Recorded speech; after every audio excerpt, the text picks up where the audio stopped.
Charan! Tikman na natin.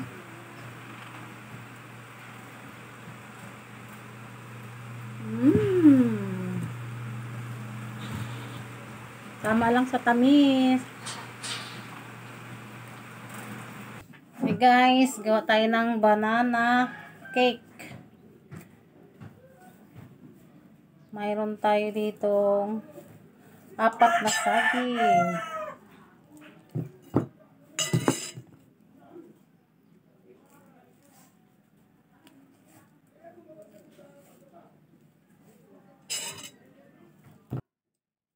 Mano-mano natin yan dudurogin guys, no? Wala kasi tayong pangdurog, yung mixer, ano ba tawag niyan? Pangdurog talaga, pinong-pino. Ngayon tinidor lang ang ating gagamitin. Pwede naman yan, basta nadudurog lang ang saging. Kailangan nating durugin ng todo. Yan, tuloy-tuloy lang ang ating pagdurog-durog ng saging. Yan, kailangan natin siyang pisat-pisatin na, 'di ba? Para magiging maganda ang mixture. At dahil Valentine's ngayon ay para mayroon tayong pagsalu-saluhan, 'di ba? Pangmeryenda, kaya gagawa tayo ng banana cake. Kailangan nating sarapan. Wow. Ayan, durog na siya. Kailangan natin pagtsatsaga, pagpisat-pisat dahil mano-mano ang ating ginagawa, no? Kailangan nating durug-durugin talaga siya ng maayos dahil para maganda ang kalalabasan ng ating banana cake. Di ba? Ayan, guys.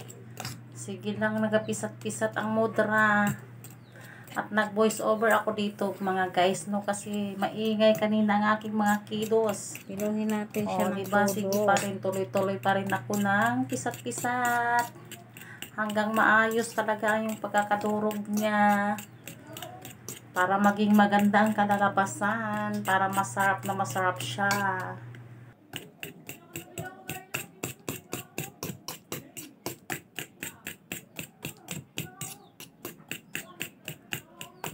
Yan, ilagay na natin ang 2 egg.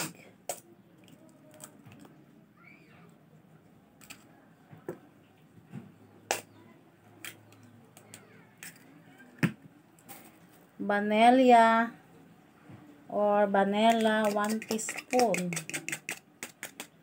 na vanilla.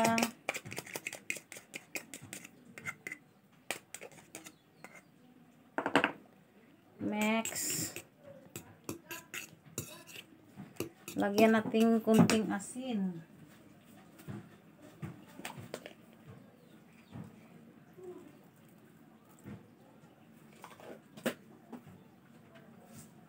Parang kunti lang.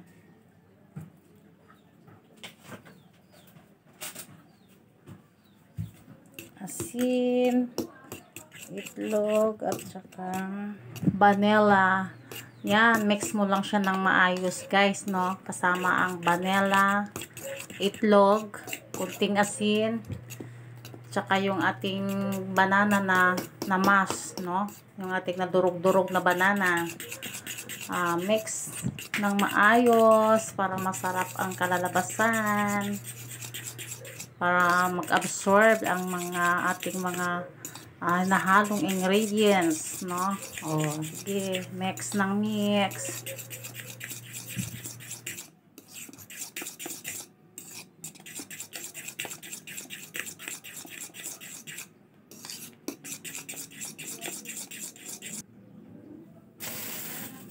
Add flour.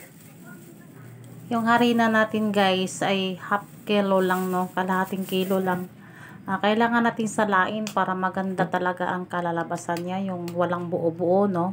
Kailangan nating sasalain para pag yung mga malalaki ay ating itatapon na lang, no? Yung sobrang mga buo-buo, yan. Kailangan siya ay pinong-pino talaga. Yung wala siyang mga nagkabuo-buo na mga harina. Kaya kung magluto ka ng ganitong pangmeryenda guys, kailangan natin pagtsatsaga, no? Kasi ayan, matagal siyang sasalain. Kasi para siya maganda talaga, masarap ang kalalabasan niya. Oh, 'di ba? Matagal-tagal kang nagasala-sala niyan. Kasi pag diretso mo 'yan, minsan mayroon pang mga buo na hindi siya nalulusaw. Tin ang powder na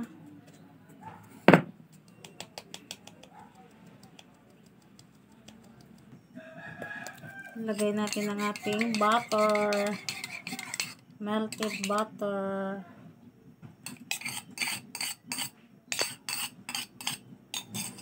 Pagkatapos natin nahalo lahat, yung melted butter, tsaka yung itlog, yung ating vanilla, lahat asin, yun dyan sa may mga dinurog nating saging. Pag lahat ay nahalo na yan guys, yun ilalagay na natin dun sa ating harina na may kasamang baking powder, tsaka asukal na half kilo. Yan, pagsasamahin na natin yan sila. Oh, 'di ba? Tapos mix na naman tayo ulit. Kailangan na naman natin ng mahabang pasensyang pagmi-mix. Kailangan nating mabilisan na naman na mix kasi sobrang lagkit, guys. At dagdagan natin 'yan ng tubig, guys. 1 cup o 1 glass na lang ganun. Isang basong tubig baga. Oh, 'di ba? Bakit pa English natin mga Bisaya naman. Isang basong tubig ang ating ilalagay pero ang ginawa ko guys, kinontrol ko lang kung talagang sa isang baso ay kayang-kaya na siya sa mixture, pero kung tingin ko naman ay malapot pa masyado sa isang basong tubig, dagdagan mo na lang para talagang maganda ang kalalabasan. 'Di ba? Halo ka lang ng halo, sige, hanggang ma-mix. Kailangan dun sa may hanggang ilalim. Pagkatapos yan guys, ay ready na natin ng ating steamer. Nagpakulo na ako ng tubig. Nagpakulo na ako niyan para pagka kumulo na siya, ilalagay na natin doon ang ating natapos na mixture, no? Kailangan magandahan natin para masarap at masarapan ng aking mga chunakis.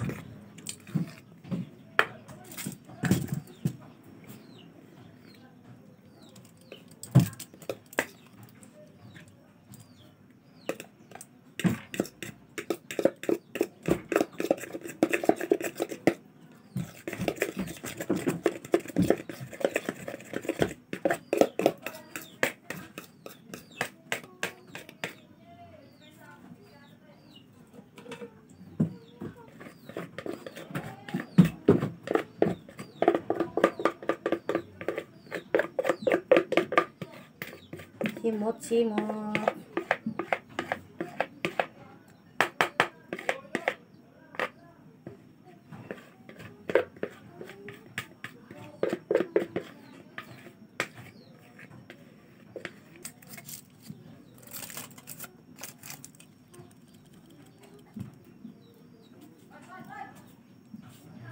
Ayan na, tapos na natin na ilagay at ready na ng ating tubig, kumukulo na, di ba? Nandiyan na siya.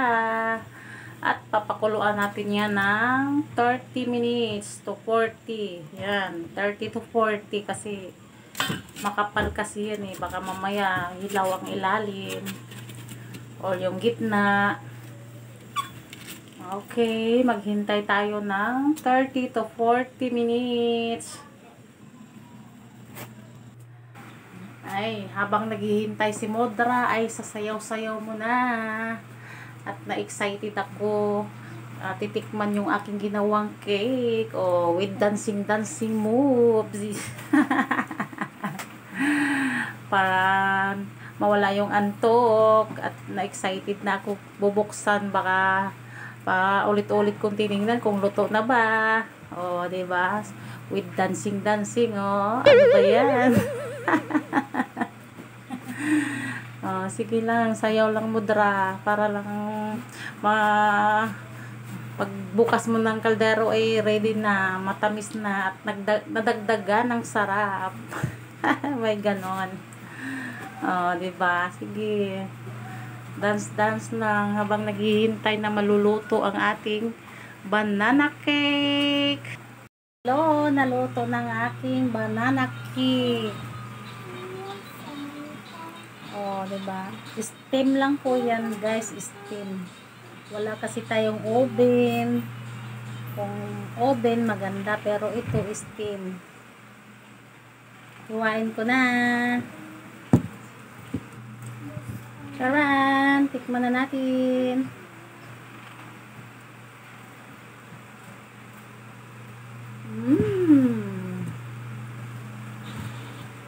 Tama lang sa tamis. Happy Valentine!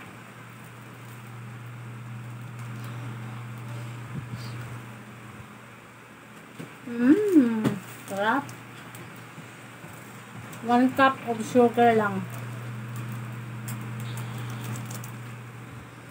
Kasi matamis naman ang banana.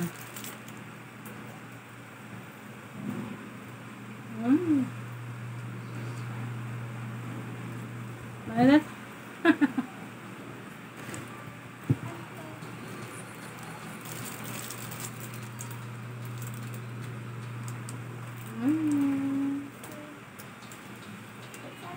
Happy Valentine's po sa ating lahat.